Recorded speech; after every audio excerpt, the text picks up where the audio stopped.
نحمده ونصلي على رسوله الكريم أما بعد أعوذ بالله من الشيطان الرجيم بسم الله الرحمن الرحيم رب اشرح لي صدري ويسر لي أمري واحلل عقدة من لساني يفقه قولي اللهم انفعنا بما علمتنا وعلمنا ما ينفعنا وزدنا علما آمین یا رب العالمین۔ عذاب قبر سے محفوظ رہنے والے خوش نصیبوں میں سب سے پہلے ہیں اللہ کی راہ میں اپنی جان تک لٹا دینے والے شہید۔ دنیا کی زندگی کو پیچھے کر کے آخرت کو دنیا پر ترجیح دینے والے مجاہد۔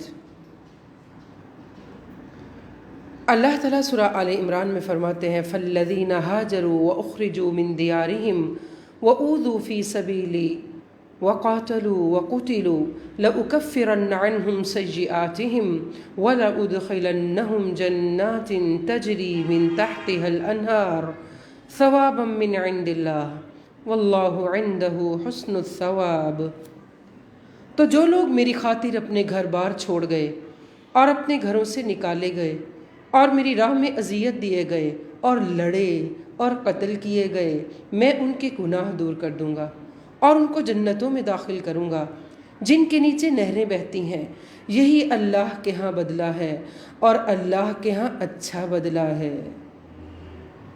ایک اور جگہ فرمایا وَلَئِن قُتِلْتُمْ فِي سَبِيلِ اللَّهِ أَوْ مُتُّمْ لَمَغْفِرَةٌ مِّنَ اللَّهِ وَرَحْمَةٌ خَيْرٌ مِّمَّا يَجْمَعُونَ۔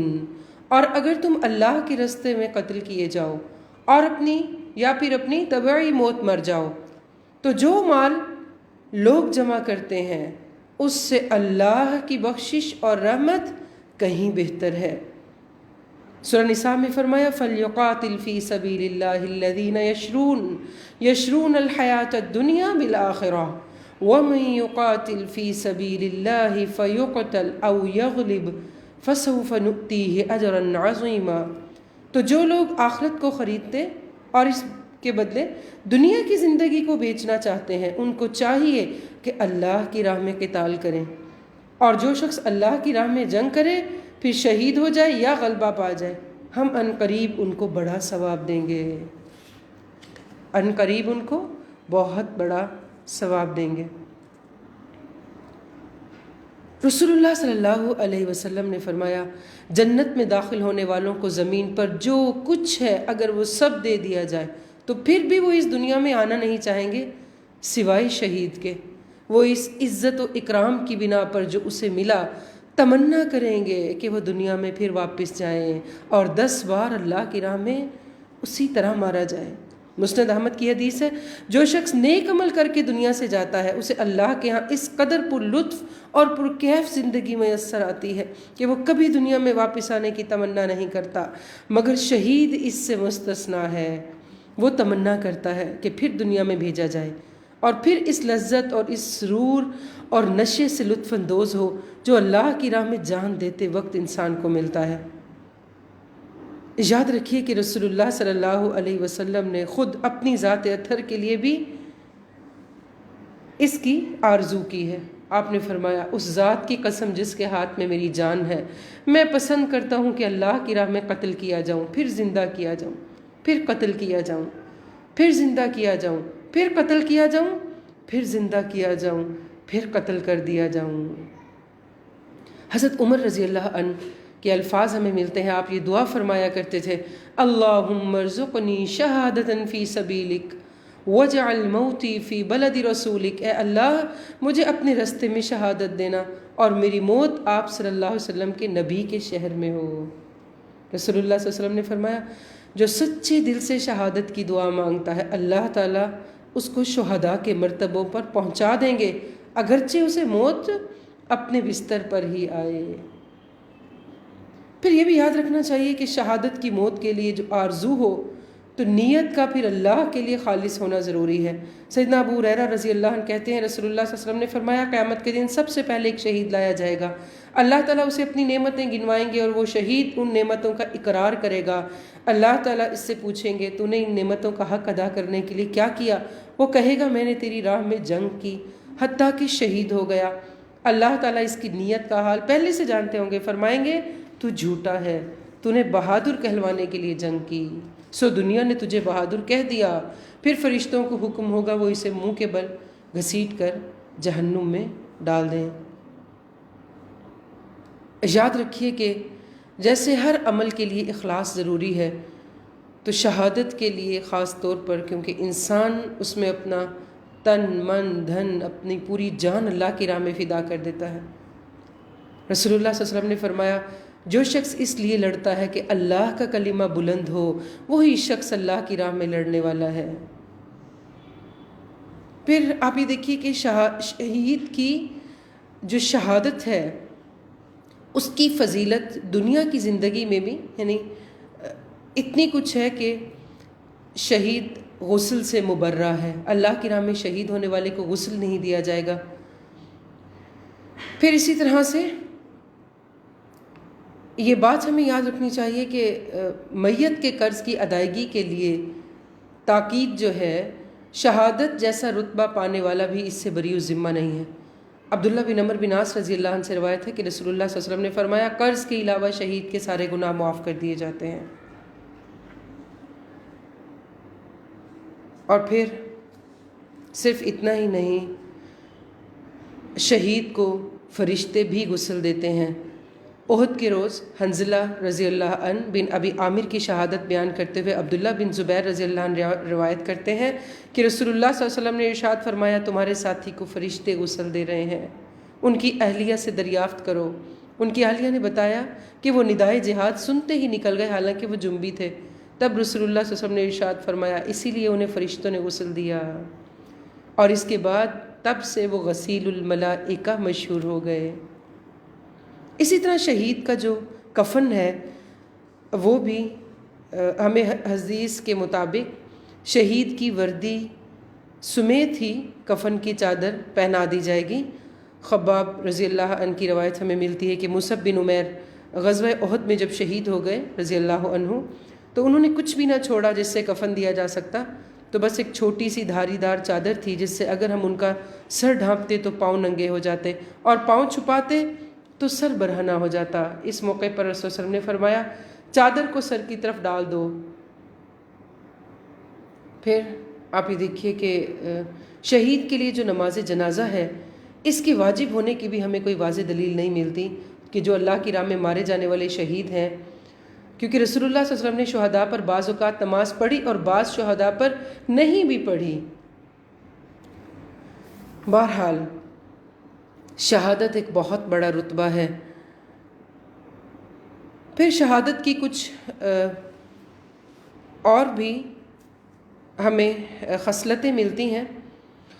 سیدنا مقدام بن معدی کرب روایت کرتے ہیں کہ انہوں نے رسول اللہ صلی اللہ علیہ وسلم کو فرماتے ہوئے سنا بے شک اللہ عز و جل کے ہاں شہید کے لیے 6 خصلتیں ہیں، اس کے خون کا پہلا قطرہ گرتے ہی اللہ اس کو معاف کر دیتا ہے اور جنت میں اس کا ٹھکانہ دکھا دیا جاتا ہے، اسے ایمان کا حلہ پہنا دیا جاتا ہے یعنی ایمان کا لباس، حور عین سے اس کا نکاح کر دیا جاتا ہے، عذاب قبر سے محفوظ کر دیا جاتا ہے، اور فزع اکبر یعنی بڑی گھبراہٹ سے اس کو محفوظ رکھا جاتا ہے۔ اس کے سر پر وقار کا تاج رکھا جاتا ہے جس کا ایک ایک یاقوت دنیا و ما فیہا سے بہتر ہے، دنیا میں جو کچھ ہے اس سے اور ساری دنیا سے بہتر ہے ایک یاقوت۔ 72 یعنی 72 حور العین سے اس کی شادی کر دی جاتی ہے یعنی ان کا نکاح ہو جاتا ہے، اور اس کے رشتہ داروں میں سے 70 آدمیوں کے حق میں اس کی سفارش قبول کر لی جاتی ہے۔ یہ ہے وہ خوش نصیب جو عذاب قبر سے بھی محفوظ رکھا جاتا ہے۔ پھر یاد رکھیے کہ شہادت کی کچھ دوسری اقسام بھی ہیں۔ اللہ تعالیٰ کی راہ میں اخلاص نیت سے اپنی جان پیش کرنے والے حقیقی شہیدوں کے علاوہ بھی کچھ لوگ ہیں جو رتبہ شہادت سے نوازے جائیں گے اور جنہیں شہیدوں کی طرح اجر دیا جائے گا۔ اور یہ خوشخبری ہمیں حدیث سے ملتی ہے۔ البتہ ان کے لیے نماز جنازہ بھی پڑھی جائے گی اور انہیں غسل بھی دیا جائے گا۔ رسول اللہ صلی اللہ علیہ وسلم عبداللہ بن رواحہ کی عیادت کو تشریف لائے۔ وہ استقبال کے لیے بستر سے اٹھ نہ سکے۔ آپ صلی اللہ علیہ وسلم نے پوچھا، تمہیں معلوم ہے کہ میری امت کے شہداء کون کون ہیں؟ صحابہ کرام رضی اللہ عنہم نے عرض کیا، مسلمان کا قتل ہونا شہادت ہے۔ آپ صلی اللہ علیہ وسلم نے فرمایا، اس صورت میں تو میری امت کے شہداء کم ہی ہوئے، بے شک مسلمان کا قتل ہونا تو عین شہادت ہے، البتہ طاعون سے مرنا بھی شہادت ہے۔ جو عورت بچے کی پیدائش کے سبب فوت ہو جائے تو یہ بھی شہادت ہے، یعنی بچے کی پیدائش کے وقت، ڈیلیوری کے وقت یا پریگننسی میں کوئی ایسی سچویشن بن جائے یا پھر پریگننسی کے بعد، ڈیلیوری کے بعد، یعنی اس کے ساتھ ریلیٹڈ کوئی بھی ایسا پرابلم جس کی وجہ سے اس کی جان، تو یہ بھی شہادت کنسیڈر کی جاتی ہے۔ جابر رضی اللہ عنہ بن عتیق رضی اللہ بن عتیق رسول اللہ صلی اللہ علیہ وسلم سے روایت کرتے ہوئے فرماتے ہیں کہ فی سبیل اللہ قتل ہونے کے علاوہ شہید 7 قسم کے ہیں۔ طاعون سے مرنے والا، غرق ہونے والا یعنی غرق ہو کے جو وفات پا جائے پانی میں ڈوب کے، پہلو کے درد سے مرنے والا، پیٹ کی بیماری سے مرنے والا، جل جانے والا، ملبے کے نیچے دب کر مر جانے والا، اور وہ عورت جو بچے کی زچگی کی وجہ سے مر جائے، یہ سب کے سب شہید ہیں۔ اس کے علاوہ بھی کچھ احادیث ہمیں ملتی ہیں جس میں تپ دق سے مرنے والا، جس شخص کا مال ناحق طریقے سے لینے کی کوشش کی جائے پھر وہ اس کا دفاع کرتے ہوئے مارا جائے۔ جیسے اگر کسی نے کوئی چوری یا ڈاکو آ گئے، چوری کی نیت سے کوئی آ گیا یا ڈاکو آئے اور ڈاکہ مارنے لگے، اور کسی نے اپنے گھر بال بچوں، اپنے مال اسباب کو بچانے کے لیے ان سے فائٹ کی اور اس کے نتیجے میں اس کی جان چلی گئی، تو ایسا شخص بھی شہید ہے۔ جو اہل و عیال کی عزت کا دفاع کرتے ہوئے مارا جائے، جو اپنے دین کے دفاع میں مارا جائے اور جو اپنے خون کے دفاع میں مارا جائے، یہ سب شہید ہیں۔ ظالم حاکم کو نصیحت کرنے کے جواب میں جو قتل کیے جانے والا ہے وہ بھی شہادت کا رتبہ پائے گا۔ پھر رسول اللہ صلی اللہ علیہ وسلم نے فرمایا، سیدنا حمزہ رضی اللہ ابن عبد المطلب سید الشہداء ہیں، اور وہ آدمی بھی جس نے ظالم امام یعنی حاکم کو نیکی کی تلقین کی اور برائی سے روکا تو حاکم نے اس کو قتل ہی کر دیا، وہ بھی شہید ہے۔ یجاہدون فی سبیل اللہ ولا یخافون لومۃ لائم، وہ اللہ کی راہ میں کوشش کرتے ہیں، جہاد کرتے ہیں اور کسی ملامت کرنے والے کی ملامت سے نہیں ڈرتے۔ اور یہ مجاہدہ شہادت کی راہ ہموار کرنے والا ہے، کوشش، ایفرٹ۔ رسول اللہ صلی اللہ علیہ وسلم نے فرمایا، جس شخص نے نہ خود کو اللہ کی راہ میں پیش کیا، نہ کسی کو اس راہ میں سامان دے کر تیار کیا، یا کسی غازی کے پیچھے اس کے گھر والوں کی بہتر دیکھ بھال ہی کی، یعنی ان میں سے کوئی کام بھی نہیں کیا، اللہ تعالیٰ اسے روز قیامت سے پہلے کسی بڑی مصیبت یا حادثے سے دوچار کریں گے۔ ابو داؤد کی روایت ہے۔ نیز آپ نے فرمایا، مشرکین سے اپنی جانوں، مالوں اور زبانوں کے ساتھ مجاہدہ کرو۔ اللہ کے رسول صلی اللہ علیہ وسلم نے ایک موقع پر فرمایا، مہاجر وہ ہے جو برائی کو چھوڑ دے، اور مجاہد وہ ہے جو اپنی خواہشات سے جہاد کرے۔ تو جو اپنے دین کے دفاع میں مارا جائے، اپنے مسلمانوں یا اپنے نان مسلم بھی اپنی سوسائٹی میں دین کا کام کرتے ہوئے، حتیٰ کہ اس کام میں اس کی جان ہی چلی جائے، آخری دم تک وہ اس میں لگا رہے، یا اپنی خواہشات یا لوگوں کو صحیح راستے بتانے کے کام پہ متعین رہتے ہوئے اس راہ پہ اس کی ساری کوششیں، اس کا سارا وقت، اس کی صحت، اس کا مال استعمال ہو، اور اسی راہ پہ چلتے چلتے چلتے وہ اللہ کی حضور پہنچ جائے، تو انشاءاللہ وہ بھی کیا ہے، دین کی حفاظت یا دین کو پھیلانے والے جو شہید ہیں، جن کو یہ رتبہ دیا گیا، انشاءاللہ ان میں شامل ہے۔ یاد رکھیے کہ جس نے کبھی بھی شہادت کی تمنا نہیں کی، اس سے بھی اللہ تعالیٰ ناراض ہوتے ہیں، یعنی اللہ تعالیٰ پسند کرتے ہیں کہ انسان یہ دعا کرے کہ انسان کو شہادت کا رتبہ ملے۔ یہاں پہ ایک بات آپ کے ذہن میں ڈالتی جاؤں، رسول اللہ صلی اللہ علیہ وسلم کی ایک روایت ہے مسلم کی، آپ نے فرمایا جو یوں مرا کہ اس نے نہ جہاد کیا نہ دل میں اس کا ارادہ کیا، وہ نفاق کے ایک شعبے پر مرا. ٹھیک ہے، یعنی جس نے مجاہدہ نہیں کیا، ایفرٹ کی بھی نہیں، اور نہ دل میں اس کا ایون ارادہ ہی کیا. بعض اوقات ایسا ہوتا ہے نا کہ آپ کسی نیک کام کی نیت کر لیتے ہیں، فوراً کر نہیں پاتے. تو بہرحال اس کی بھی اپنی جگہ ایک حیثیت ہے، یا اس کا بھی اپنی جگہ پہ ایک مقام ہے.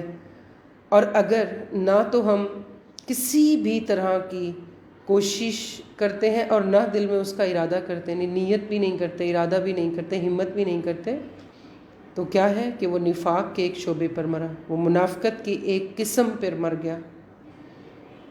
ہم بھی حضرت عمر فاروق رضی اللہ عنہ کی دعائیہ الفاظ میں دعا کرتے ہیں، اللہم ارزقنا شہادتاً فی سبیلک وجعل موتنا فی بلد رسولک. اے اللہ ہم سب کو اپنے راستے میں شہادت دے اور ہماری موت آپ صلی اللہ علیہ وسلم کے شہر میں ہو. سبحانک اللہم ربنا وبحمدک نشہد ان لا الہ الا انت نستغفرک ونتوب الیک. ربنا تقبل منا انك انت السميع العليم وتب علينا انك انت التواب الرحيم. آمین یا رب العالمین. السلام علیکم ورحمۃ اللہ وبرکاتہ.